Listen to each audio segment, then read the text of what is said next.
ओम शांति।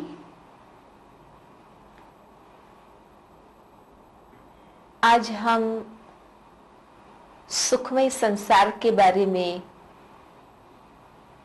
विचार विमर्श करेंगे। मनुष्य मात्र स्वभाव से ही सुख स्वरूप है। व्यक्ति जीवन भर सुख के लिए ही मेहनत करता है। हमें सुख अच्छा लगता है, दुख नहीं। इसलिए ही प्रत्येक मानव के मन में सुखमय संसार की परिकल्पना बनी हुई रहती है। सुखमय संसार की इच्छा ही दो बातों को सिद्ध करती है।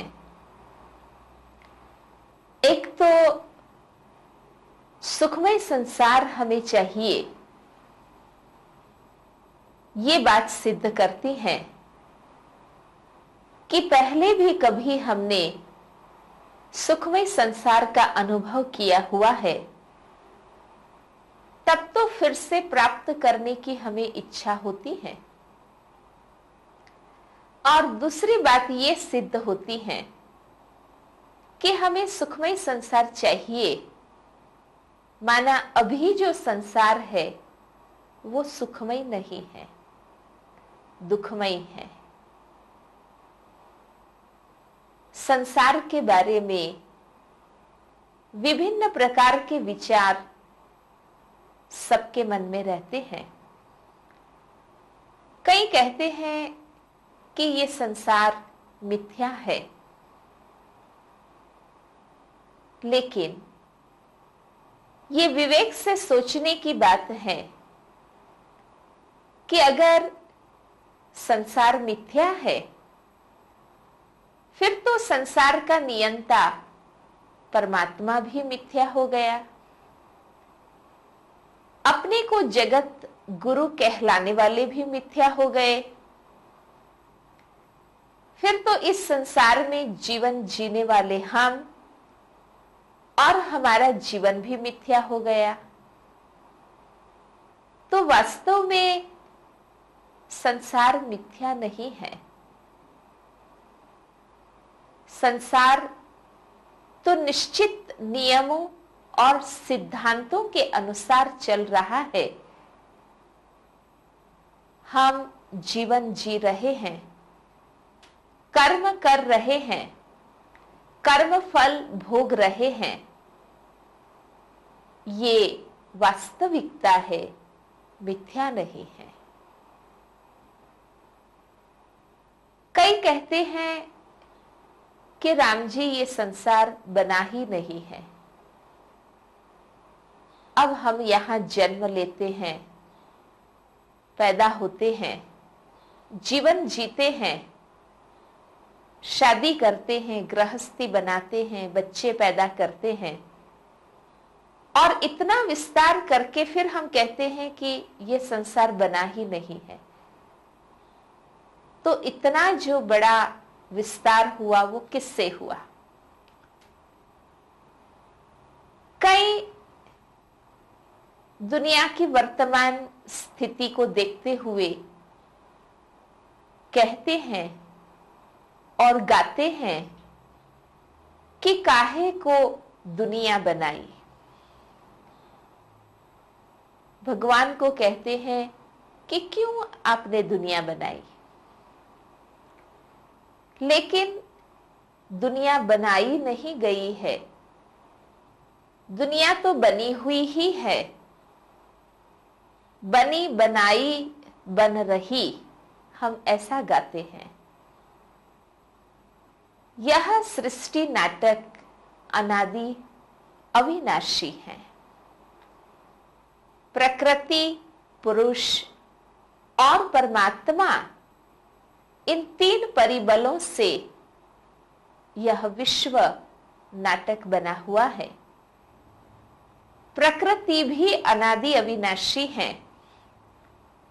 पुरुष, चैतन्य शक्ति, आत्मा भी अनादि अविनाशी है और परमात्मा भी अनादि अविनाशी है। इन तीन परिबलों का बना हुआ यह संसार भी अनादि है, अविनाशी है। कईयों का यह भी प्रश्न रहता है,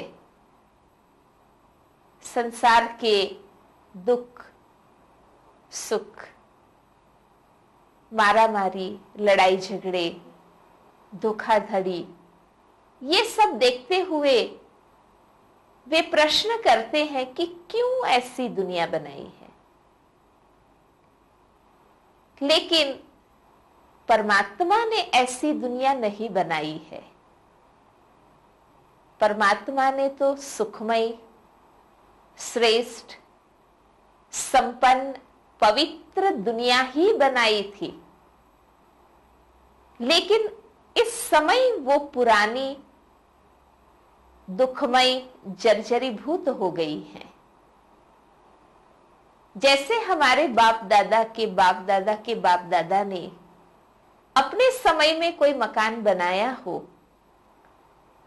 और हमारे समय में वो पुराना जर्जरीभूत हो गया हो, तो हम ऐसा प्रश्न नहीं कर सकते हैं कि हमारे बाप दादा ने ऐसी दुनिया क्यों बनाई। हमारे पूर्वजों ने तो दुनिया अच्छी ही बनाई थी, नई ही बनाई थी, सुखमय ही बनाई थी। लेकिन समयांतरे प्राकृतिक प्रभाव से ये दुनिया पुरानी हो जाती है। इसलिए परमात्मा ने ऐसी दुनिया नहीं बनाई है। तो किसने बनाई? अगर हम स्व को केंद्र में रखते हुए सोचते हैं तो उत्तर हमें स्पष्ट मिलेगा कि हमारे कर्मों के फल स्वरूप ही ये दुनिया ऐसी पतित, पुरानी, दुखमय बन गई है। आज एक घर में सदस्य सभी आपस में प्यार से रहते हैं, मिलके काम करते हैं, एक दो को सुख देते हैं। हम कहते हैं कि ये घर तो स्वर्ग है। तो वो स्वर्ग कैसे बना? हमारे अपने ही अच्छे कर्मों से। और अगर उस घर में सदस्य आपस में लड़ते हैं, झगड़ते हैं, गाली गलौज करते हैं, मारामारी करते हैं, वो घर नरक बन गया। किसके कारण? तो दुनिया दुखमय बन गई है। जरूर जाने अनजाने हम सभी के द्वारा दुख के बीज बोए जा रहे हैं, जिसके फलस्वरूप ये दुनिया दुखमय बन गई है।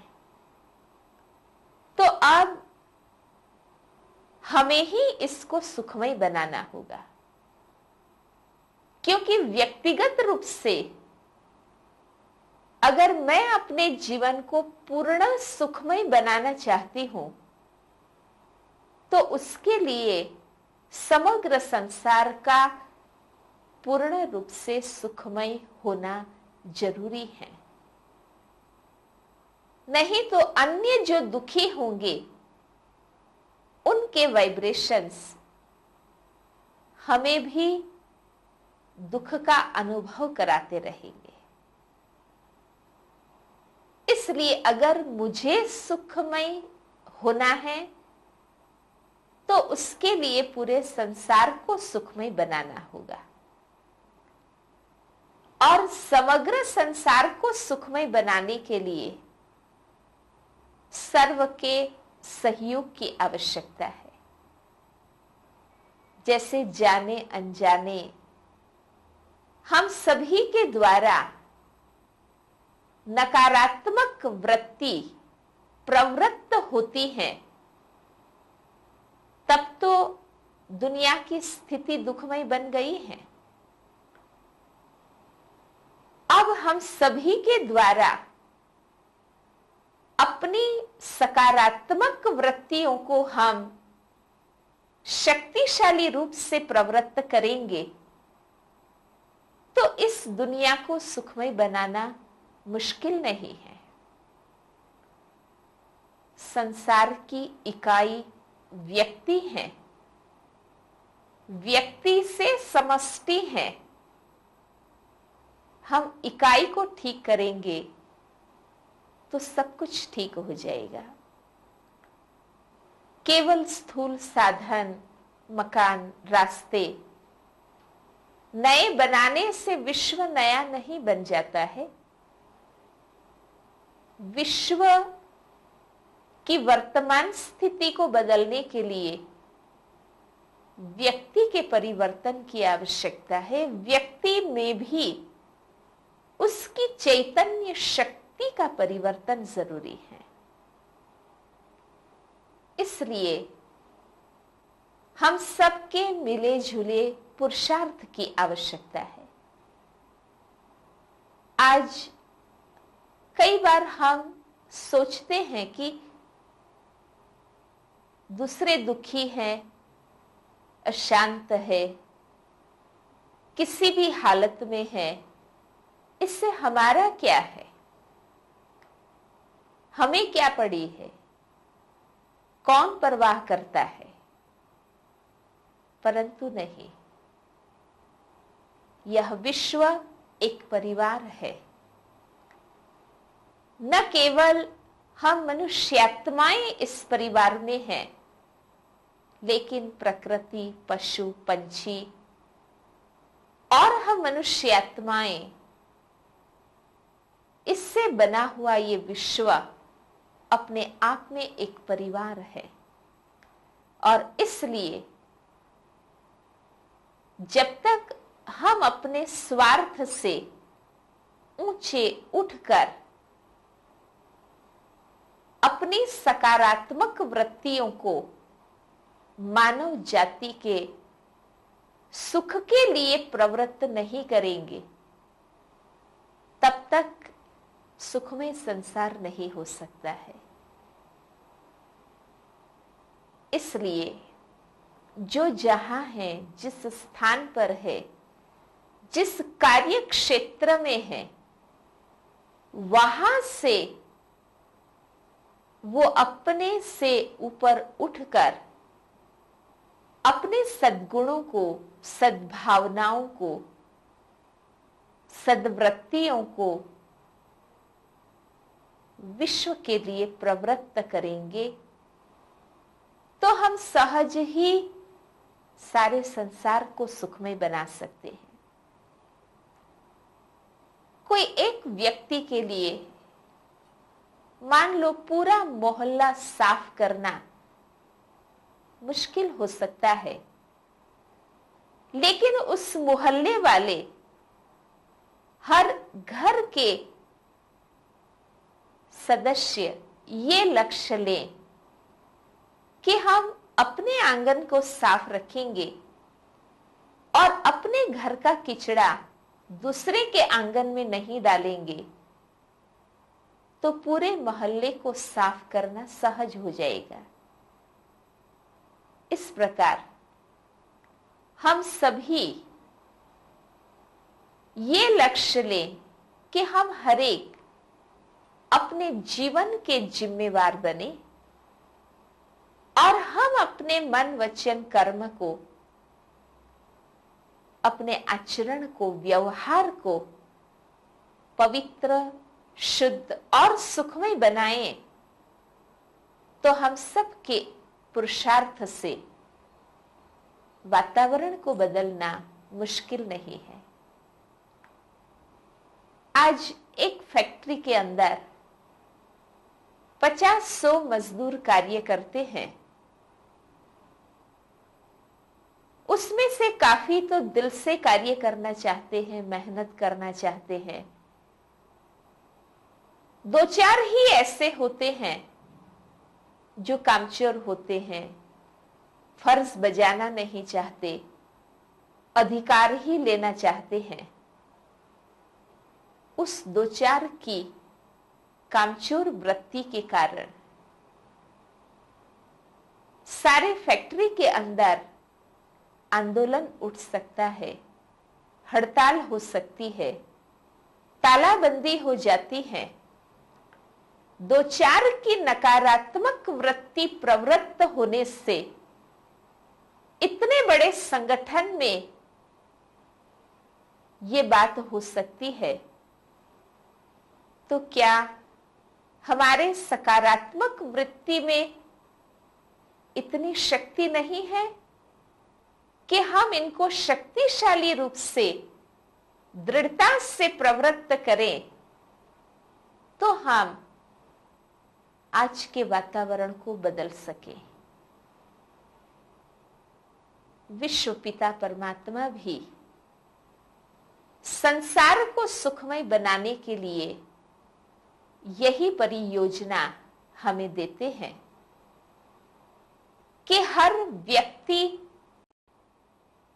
अपने कर्म व्यवहार को श्रेष्ठ बनाए। क्योंकि ये तो हम जानते हैं कि हमारे अच्छे कर्मों का ही फल सुख है और हमारे गलत कर्मों का फल दुख है। तो संसार को सुखमय हमें ही बनाना है। पिता परमात्मा हमें सत्य ज्ञान दे सकते हैं। हम हिम्मत करें तो हमें मदद दे सकते हैं, लेकिन करना तो हमें ही होगा। जैसे एक माली जमीन में बीज बोता है, वो उसको पानी देगा, खाद देगा, उसे धूप मिलती रहे उसका प्रबंध करेगा। कोई पशु उसको खा न जाए उसके संभाल सुरक्षा का ख्याल करेगा। लेकिन उस बीज से अंकुरित होना ये तो बीज का अपना ही कार्य है। इस प्रकार विश्व पिता परमात्मा जिससे कि हम हमेशा सुख मांगते हैं, जिसको हम दुख हरता सुख करता कहते हैं, वे कोई जादू से दुनिया को सुखमय नहीं बना देते हैं। क्योंकि संसार कर्म के सिद्धांत अनुसार चलता है। जैसा करना वैसा पाना, उस नियम पर सारा सृष्टि चक्र चलता है। परमात्मा भी कर्म के सिद्धांत अनुसार कार्य करते हैं। इसलिए वे हमें सत कर्म का ज्ञान दे सकते हैं, पाप कर्म से मुक्त होने की विधि बता सकते हैं। लेकिन उस ज्ञान के रत्न से जीवन में ज्ञान को गुणों में परिवर्तन करना, आत्मशक्ति में परिवर्तन करना और इसके द्वारा कर्म व्यवहार में परिवर्तन लाना, ये तो हमारे अपने ही पुरुषार्थ पर आधारित होगा। इसलिए मान लो कोई 2-4 साधु संत हो जाएं, योगी महात्मा बन जाएं, इससे दुनिया ठीक नहीं हो जाएगी। ना परमात्मा की कृपा से कोई हमारी जीवन नैया केवल उसी के बल पर पार हो जाएगी, लेकिन हमें अपने श्रेष्ठ कर्म के बल से परमात्मा की कृपा को, परमात्मा की मदद को खींचना होगा। हमें दृढ़ संकल्प करना होगा और अपने आचरण को श्रेष्ठ बनाना होगा। मान लो एक डॉक्टर है, वो शारीरिक बीमारी को परखते हैं, शारीरिक बीमारी को दूर करने का उपचार सिखाते हैं, लेकिन साथ साथ व्यक्ति के संपूर्ण स्वास्थ्य में उसका आध्यात्मिक पहलू भी आ जाता है। तो वो अगर आत्मा की बीमारी दूर करने का भी ज्ञान दे, उसका उपचार बताएं, तो वो अपने व्यवसाय में रहते हुए भी सबके जीवन को श्रेष्ठ बनाने का कार्य कर सकता है। इस प्रकार एक शिक्षक है, वो सांसारिक जीवन का ज्ञान देता है, लेकिन साथ साथ वो आत्म विकास का भी ज्ञान दे,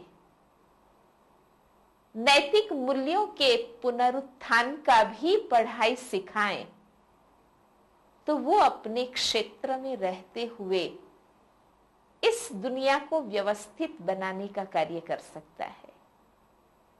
इसलिए सर्व के सहयोग से सुखमय संसार, हमारा अपना अस्तित्व भी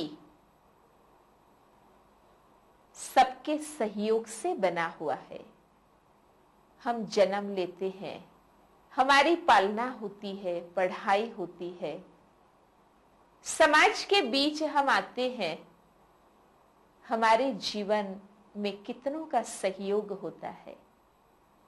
इस प्रकार समग्र विश्व रूपी परिवार को व्यवस्थित करने के लिए हमारे सबके सकारात्मक सहयोग की आवश्यकता है, और उसके लिए हम अपनी सकारात्मक मनोवृत्तियों का विकास करें, सद्गुणों का विकास करें, सत्कर्मों को जीवन में अपनाएं, तो सुखमय संसार केवल स्वप्न नहीं रहेगा, लेकिन साकार हो जाएगा।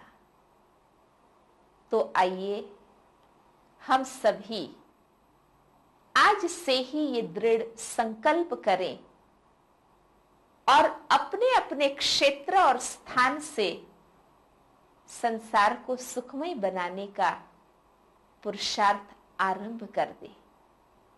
हमें लाखों मील दूर जाना हो, लेकिन उसका आरंभ तो एक कदम से ही करना होगा। तो सुखमय संसार के इतने ऊंचे लक्ष्य को सिद्ध करने के लिए हमें उसका प्रयास अपने जीवन और अपने क्षेत्र से ही करना होगा। ओम शांति। जीवन की चुनौतियों का सामना करना इतना मुश्किल क्यों है? क्या आप अक्सर जीवन के प्रति उदासीन हो जाते हैं? आप अपने मन का उसकी पूरी क्षमताओं के साथ प्रयोग करते हैं? 70% से अधिक रोगों का कारण मानसिक तनाव है। तो आइए अच्छे स्वास्थ्य के लिए राजयोग द्वारा अपने मन को स्वस्थ बनाएं। तनाव मुक्त जीवन का सुख लेने के लिए प्रजापिता ब्रह्मा कुमारी ईश्वरीय विश्वविद्यालय द्वारा सिखाए जाने वाले सहज राजयोग के माध्यम से अपनी मानसिक व आध्यात्मिक शक्तियों को पुनः जागृत कीजिए। किसी भी आयु, धर्म, संस्कृति अथवा राष्ट्रीयता वाले व्यक्ति इसे आसानी से अपना सकते हैं। विविध प्रशिक्षण जैसे स्वप्रशासन एवं नेतृत्व, तनाव मुक्त जीवन, सकारात्मक चिंतन आदि Brahma Kumari academy for a better world Mount Abu में आयोजित किए जाते हैं। अधिक जानकारी हेतु हमारी वेबसाइट bkwsu.com पर जाएं अथवा अपने स्थानीय सेवा केंद्र से संपर्क करें।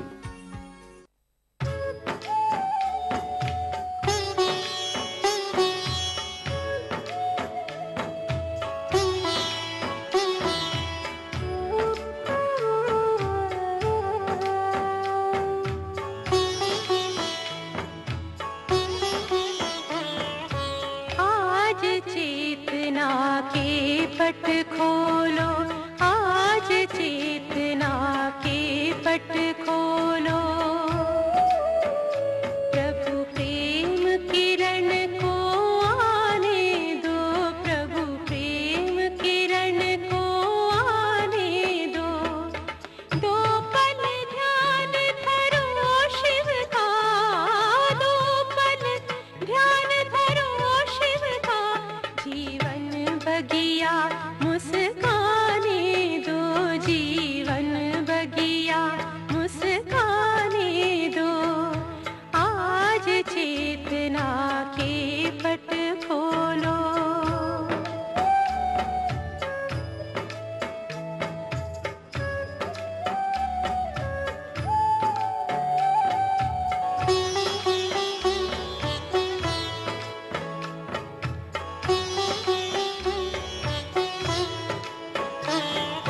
खुद में जो उलझा रह जाए, काम किसी के ना आए, काम किसी के ना आए।